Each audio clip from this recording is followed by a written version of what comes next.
के संबोधन की। माता की, भारत माता की, भारत माता की। मेरे प्यारे देशवासियों, मेरे परिवारजन, आज वो शुभ घड़ी है जब हम देश के लिए मर मिटने वाले, देश की आजादी के लिए अपना जीवन समर्पित करने वाले, आजीवन संघर्ष करने वाले, फांसी के तख्त पर चढ़कर के भारत मां की जय के नारे लगाने वाले अनगिनत आजादी के दीवानों को नमन करने का ये पर्व है, उनका पुण्य स्मरण करने का पर्व है। आजादी के दीवानों ने आज हमें आजादी के इस पर्व में स्वतंत्रता की सांस लेने के लिए सौभाग्य दिया है। यह देश उनका ऋणी है। ऐसे हर महापुरुष के प्रति हम अपना श्रद्धा भाव व्यक्त करते हैं। मेरे प्यारे देशवासियों, आज जो महानुभाव राष्ट्र रक्षा के लिए और राष्ट्र निर्माण के लिए पूरी लगन से, पूरी प्रतिबद्धता के साथ देश की रक्षा भी कर रहे हैं, देश को नई ऊंचाई पर ले जाने का प्रयास भी कर रहे हैं। चाहे वो हमारा किसान हो, हमारा जवान हो, हमारे नौजवानों का हौसला हो, हमारी माताओं बहनों का योगदान हो, दलित हो, पीड़ित हो, शोषित हो, वंचित हो, अभावों के बीच भी स्वतंत्रता के प्रति उसकी निष्ठा, लोकतंत्र के प्रति उसकी श्रद्धा, ये पूरे विश्व के लिए एक प्रेरक घटना है। मैं आज ऐसे सभी को आदरपूर्वक नमन करता हूं। प्यारे देशवासियों, इस वर्ष और पिछले कुछ वर्षों से प्राकृतिक आपदा के कारण हम सबकी चिंता बढ़ती चली जा रही है। प्राकृतिक आपदा में अनेक लोगों ने अपने परिवारजन खोए हैं,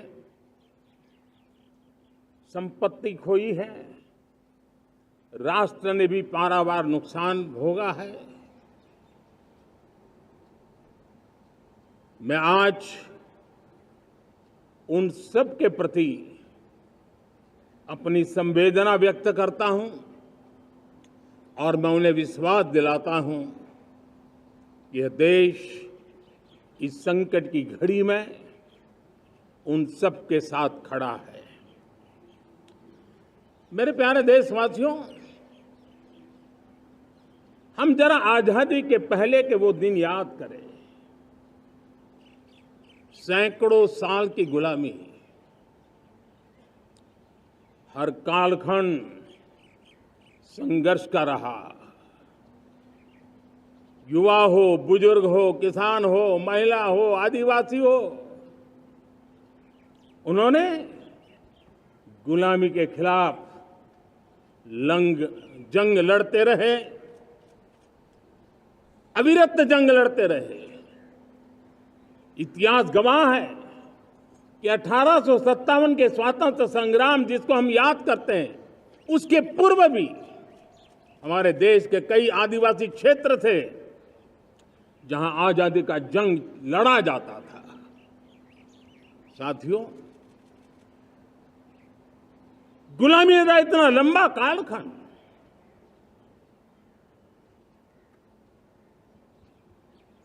जुल्मी शासक, अपरंपार यातनाएं, सामान्य से सामान्य मानवीयों का विश्वास तोड़ने की हर तरकीब है। उसके बावजूद भी उस समय की जनसंख्या के हिसाब से करीब 40 करोड़ देशवासी आजादी के पूर्व 40 करोड़ देशवासियों ने वो जज्बा दिखाया, वो सामर्थ्य दिखाया, वो एक सपना लेकर के चले, एक संकल्प लेकर के चलते रहे, जूझते रहे। एक ही स्वर था, वंदे मातरम। एक ही सपना था, भारत की आजादी का। 40 करोड़ देशवासियों ने, और हमें गर्व है कि हमारी रगों में उन्हीं का खून है। वो हमारे पूर्वज थे। सिर्फ 40 करोड़ लोगों ने दुनिया की महासत्ता को उखाड़ करके फेंक दिया था, गुलामी की जंजीरों को तोड़ दिया था। अगर हमारे पूर्वज, जिनका खून हमारी रगों में है, आज हम तो 140 करोड़ है। अगर 40 करोड़ गुलामी की बेड़ियों को तोड़ सकते हैं, अगर 40 करोड़ आजादी के सपने को पूर्ण कर सकते हैं, आजादी लेकर के रह सकते हैं, तो 140 करोड़ देश के मेरे नागरिक, 140 करोड़ मेरे परिवारजन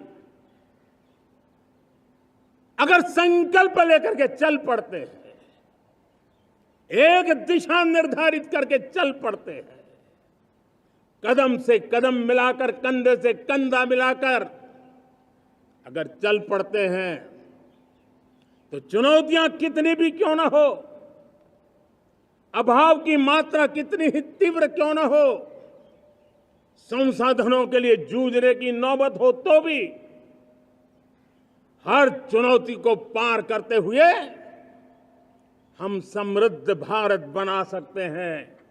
हम 2047 विकसित भारत का लक्ष्य प्राप्त कर सकते हैं। अगर 40 करोड़ देशवासी अपने पुरुषार्थ से, अपने समर्पण से, अपने त्याग से, अपने बलिदान से आजादी दे सकते हैं, आजाद भारत बना सकते हैं, तो 140 करोड़ देशवासी उसी भाव से समृद्ध भारत भी बना सकते हैं। साथियों, वो एक समय था जब लोग देश के लिए मरने के लिए प्रतिबद्ध थे और आजादी मिली थी। आज ये समय है देश के लिए जीने की प्रतिबद्धता का। अगर देश के लिए मरने की प्रतिबद्धता आजादी दिला सकती है, तो देश के लिए जीने की प्रतिबद्धता समृद्ध भारत भी बना सकती है।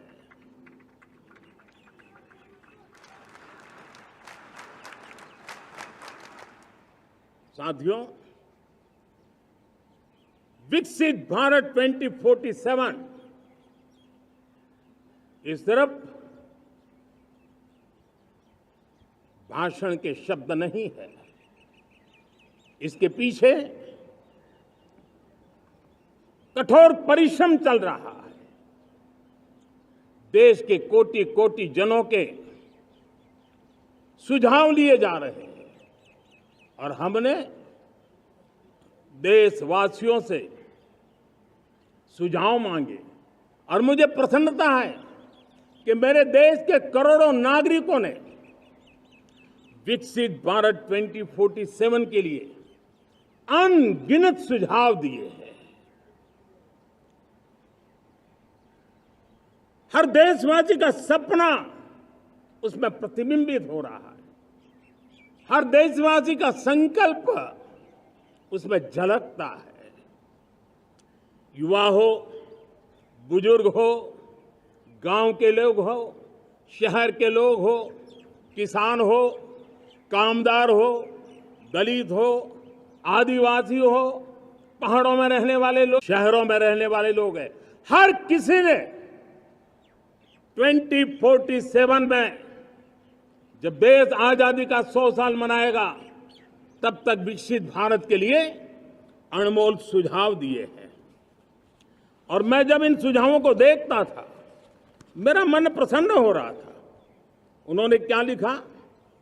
कुछ लोगों ने कहा कि दुनिया का स्किल कैपिटल बनाने का सुझाव हमारे सामने रखा। 2047 विकसित भारत के लिए कुछ लोगों ने भारत को मैन्युफैक्चरिंग का ग्लोबल हब बनाने का सुझाव दिया। कुछ लोगों ने भारत के हमारी यूनिवर्सिटीज ग्लोबल बने इसके लिए सुझाव दिया।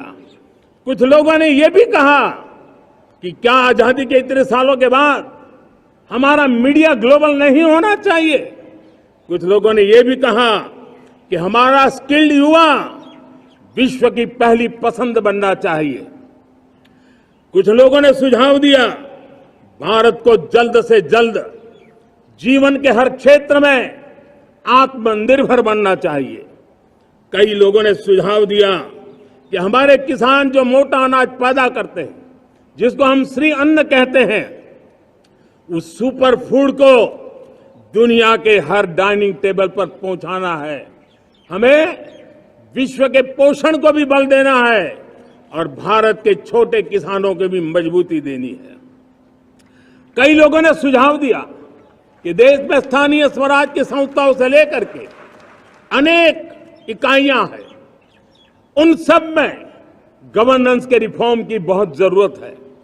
कई लोगों ने लिखा कि न्याय के अंदर जो विलंब हो रहा है उसके प्रति चिंता जाहिर की और ये भी कहा कि हमारे देश में न्याय व्यवस्था में रिफॉर्म की बहुत बड़ी जरूरत है।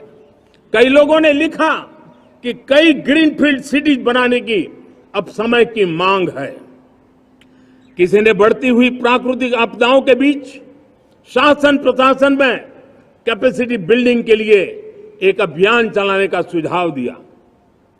बहुत सारे लोगों ने यह सपना भी देखा है कि अंतरिक्ष में भारत का स्पेस स्टेशन जल्द से जल्द बनना चाहिए। किसी ने कहा भारत की जो पारंपरिक ट्रेडिशनल मेडिसिन है, हमारी औषधि है, दुनिया जब आज होलिस्टिक हेल्थ केयर की तरफ जा रही है, तब हमें भारत की पारंपरिक औषधियां और वेलनेस हब के रूप में भारत को विकसित करना चाहिए। कोई कहते हैं कि अब देर नहीं होनी चाहिए, भारत जल्द से जल्द दुनिया की तीसरी सबसे बड़ी इकोनॉमी बनना चाहिए। साथियों, मैं इसलिए पढ़ रहा था कि मेरे देशवासियों ने सुझाव दिए, मेरे देश के सामान्य नागरिक ने ये सुझाव हमें दिए हैं। मैं समझता हूं जब देशवासियों की इतनी विशाल सोच हो, देशवासियों के इतने बड़े सपने हो, देशवासियों की इन बातों में जब संकल्प झलकते हो, तब हमारे भीतर एक नया संकल्प दृढ़ बन जाता है, हमारे मन में आत्मविश्वास नई ऊंचाई पर पहुंच जाता है। और साथियों, देशवासियों का ये भरोसा सिर्फ कोई इंटेलेक्चुअल डिबेट नहीं है, ये भरोसा अनुभव से निकला हुआ है। ये विश्वास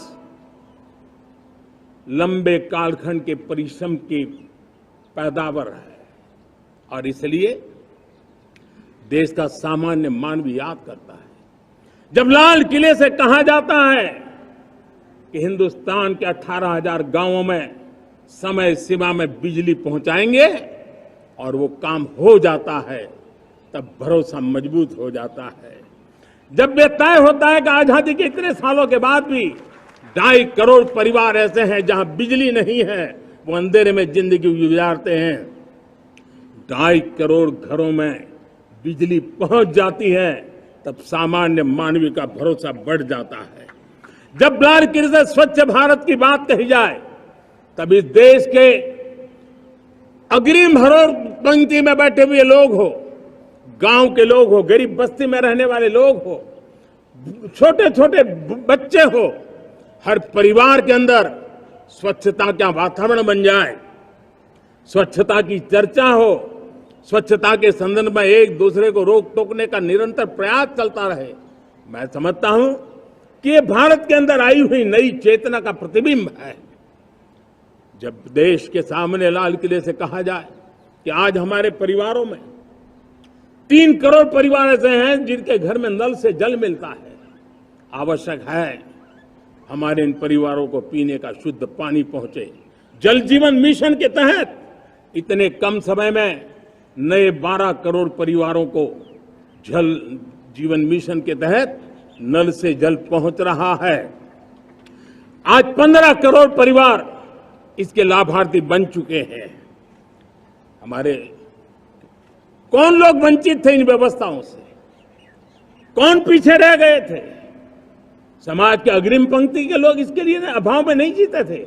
मेरे दलित, मेरे पीड़ित, मेरे शोषित, मेरे आदिवासी भाई बहन, मेरे गरीब भाई बहन, मेरे झुग्गी झोपड़ी में जिंदगी गुजारने वाले लोग, वही तो इन चीजों के अभाव में जी रहे थे।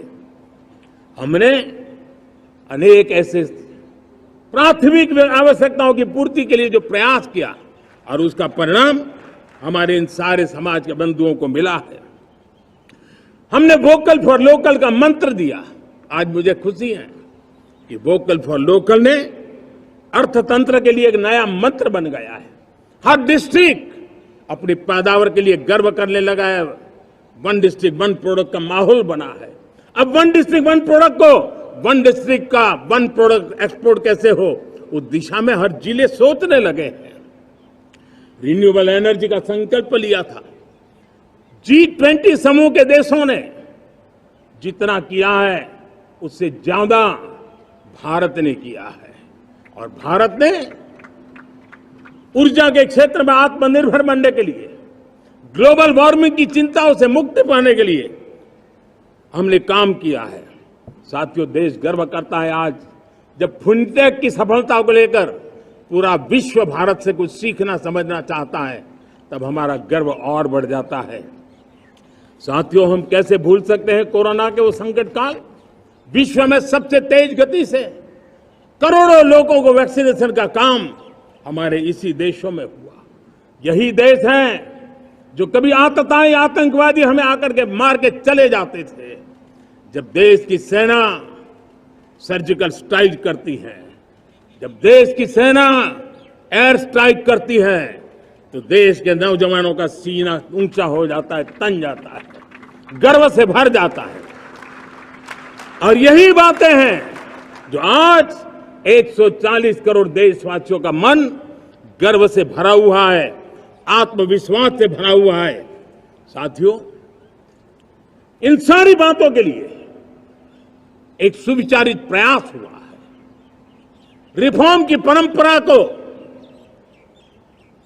सामर्थ्य दिया गया है, नक्कर तरीकों के, नक्कर लक्ष्य को लेकर के। और जब राजनीतिक नेतृत्व की संकल्प शक्ति हो, दृढ़ विश्वास हो, जब सरकारी मशीनरी उसको लागू करने के लिए समर्पण भाव से जुट जाती है, और जब देश के हर नागरिक उस सपने को पूरा करने के लिए, जन भागीदारी करने के लिए, जन आंदोलन बनाने के लिए आगे आता है, तब हमें निश्चित परिणाम मिलता ही रहता है। मेरे प्यारे देशवासियों, हम ये न भूलें कि इस देश उस परिस्थितियों से भी दशकों तक भी आजादी के बाद समय बिताया है, जब होती है, चलती है, अरे यार ये तो चलेगा, अरे हमें क्या मेहनत करने की जरूरत है, अरे मामला है अगली पीढ़ी दिखेगी, अरे हमको मौका मिला है यार, मौज कर लो, आगे वाला आगे का जाने, हमें क्या करना है, हम अपना समय निकाल दें। अरे नया करने जाओगे कोई बवाल उठ जाए, पता नहीं क्यों देश में एक स्टेटस को का माहौल बन गया था। जो है उसी से गुजारा कर लो, यही का माहौल बन गया था। और लोग तो कहते हैं अरे भाई छोड़ो, अब कुछ होने वाला नहीं है, चलो, ऐसा ही मन मर गया था। हमें इस मानसिकता को तोड़ना था, हमें विश्वास से भरना था, और हमने उस दिशा में प्रयास किया। कई लोग तो कहते थे अरे भाई अगली पीढ़ी के लिए काम हम अभी से क्यों करें, हम तो आज का देखें।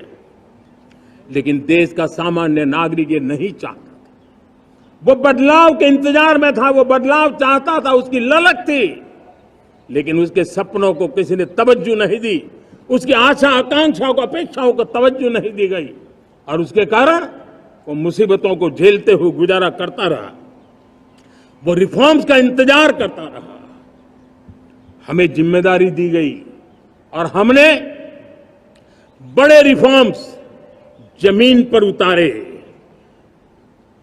गरीब हो, मिडिल क्लास हो, हमारे वंचित लोग हो, हमारी बढ़ती जाती शहरी आबादी हो, हमारे नौजवानों के सपने हो, संकल्प हो, आकांक्षाएं हो, उनके जीवन में बदलाव लाने के लिए रिफॉर्म का मार्ग हमने चुना। और मैं देशवासियों को विश्वास दिलाना चाहता हूं, रिफॉर्म के प्रति हमारी जो प्रतिबद्धता है वो पिंक पेपर के एडिटोरियल के लिए सीमित नहीं है। हमारे रिफॉर्म्स की ये प्रतिबद्धता है वो 4 दिन की वाहवाही के लिए नहीं है। हमारी रिफॉर्म्स की प्रक्रिया किसी मजबूरी में नहीं है, देश को मजबूती देने के इरादे से है। और इसलिए मैं आज कह सकता हूं रिफॉर्म का हमारा मार्ग एक प्रकार से ग्रोथ की ब्लूप्रिंट बनी हुई है। ये हमारा रिफॉर्म, ये ग्रोथ, ये बदलाव, ये सिर्फ डिबेट क्लब के लिए, इंटेलेक्चुअल सोसाइटी के लिए, एक्सपर्ट लोगों के लिए सिर्फ चर्चा का विषय नहीं है। साथियों, हमने राजनीतिक मजबूरी के कारण नहीं किया है। हम जो कुछ भी कर रहे हैं वो राजनीति का भागा गुणा करके नहीं सोचते हैं।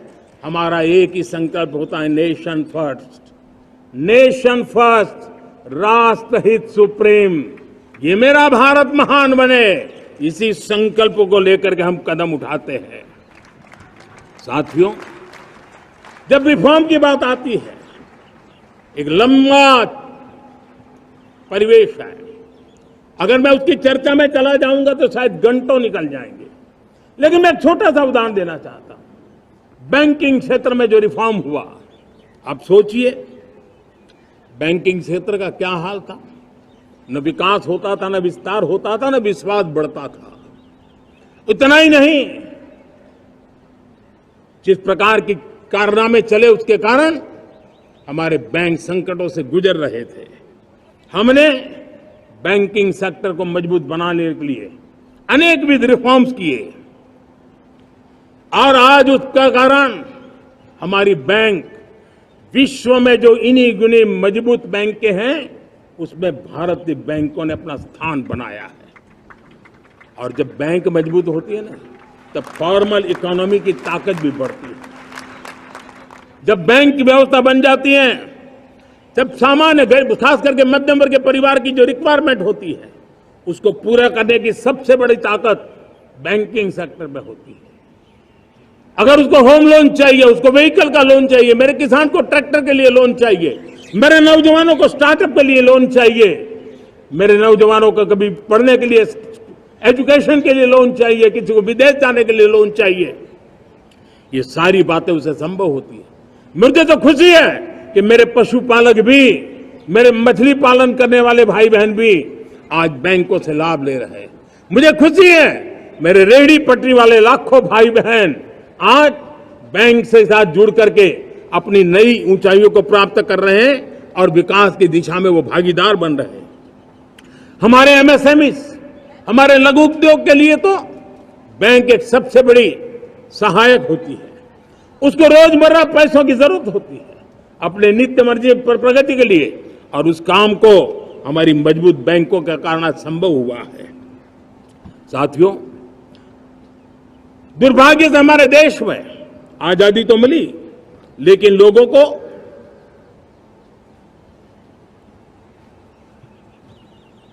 एक प्रकार से माई बाप कल्चर से गुजरना पड़ा। सरकार के पास मांगते रहो, सरकार के पास हाथ फैलाते रहो, किसी की सिफारिश के लिए रास्ते खोजते रहो, वही कल्चर डेवलप हुआ था। आज हमने गवर्नेंस के इस मॉडल को बदला है।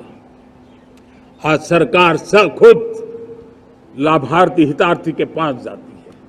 आज सरकार खुद उसके घर गैस का चूल्हा पहुंचाती है। आज सरकार खुद उसके घर पानी पहुंचाती है। आज सरकार खुद उसके घर बिजली पहुंचाती है। आज सरकार खुद उसको आर्थिक मदद दे करके विकास के नए आयामों को सर करने के लिए प्रेरित करती है, प्रोत्साहित करती है। आज सरकार खुद नौजवान के स्किल डेवलपमेंट के लिए अनेकविध कदम उठा रही है। साथियों, बड़े रिफॉर्म्स के लिए हमारी सरकार बहुत ही प्रतिबद्ध है और हम इसी के द्वारा देश में प्रगति की राह को चुनना चाहते हैं। साथियों, देश में नई व्यवस्थाएं बन रही है। देश को आगे ले जाने के लिए अनेक वित्त नीतियों को, अनेक वित्त पॉलिसीज को निरंतर बनाया जाए और नए सिस्टम पर देश का भरोसा भी बढ़ता रहता है, निरंतर बढ़ता रहता है। आज जो 20-25 साल का नौजवान है, जो 10 साल पहले जब 12-15 साल की उम्र का नौजवान था, उसने अपनी आंखों के सामने ये बदलाव देखा है। 10 साल के भीतर भीतर उसके सपनों को आकार मिला है, धार मिली है और उसके आत्मविश्वास में एक नई चेतना जगी है और वही देश का एक नया सामर्थ्य के रूप में उभरना है। आज विश्व भर में भारत की साख बढ़ी है, भारत के प्रति देखने का नजरिया बदला है। आज विश्व में युवाओं के लिए संभावनाओं के द्वार खुले हैं। रोजगार के अनगिनत नए अवसर जो शायद आजादी के इतने सालों के बाद भी नहीं आए थे, वो आज उनके दरवाजे पर दस्तक दे रहे हैं। संभावनाएं बढ़ती गई हैं, नए मौके बन रहे हैं। मेरे देश के युवाओं को अब धीरे धीरे चलने का इरादा नहीं है। मेरा देश का नौजवान इंक्रीमेंटल प्रगति में विश्वास नहीं करता। मेरा देश का नौजवान छलांग मारने के मूड में है। वो छलांग मार के नई सिद्धियों को प्राप्त करने के मूड में है।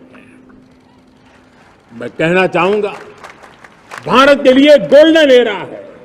वैश्विक परिस्थितियों की तुलना में भी देखें, ये गोल्डन एरा है। ये हमारा स्वर्णिम कालखंड है। मेरे प्यारे देशवासियों, ये अवसर हमें जाने नहीं देना है। ये मौका हमें जाने नहीं देना चाहिए और इसी मौके को पकड़ करके अपने सपने और संकल्पों को लेकर के चल पड़ेंगे तो हम देश की स्वर्णिम भारत की जो अपेक्षा और हमें विकसित भारत का 2047 का लक्ष्य हम पूरा करके रहेंगे। हम सदियों की बेड़ियों को तोड़ करके निकले हैं। आज टूरिज्म का क्षेत्र हो, एमएसएमई का क्षेत्र हो, एजुकेशन हो, हेल्थ सेक्टर हो, ट्रांसपोर्ट सेक्टर हो, खेती और किसानी का सेक्टर हो,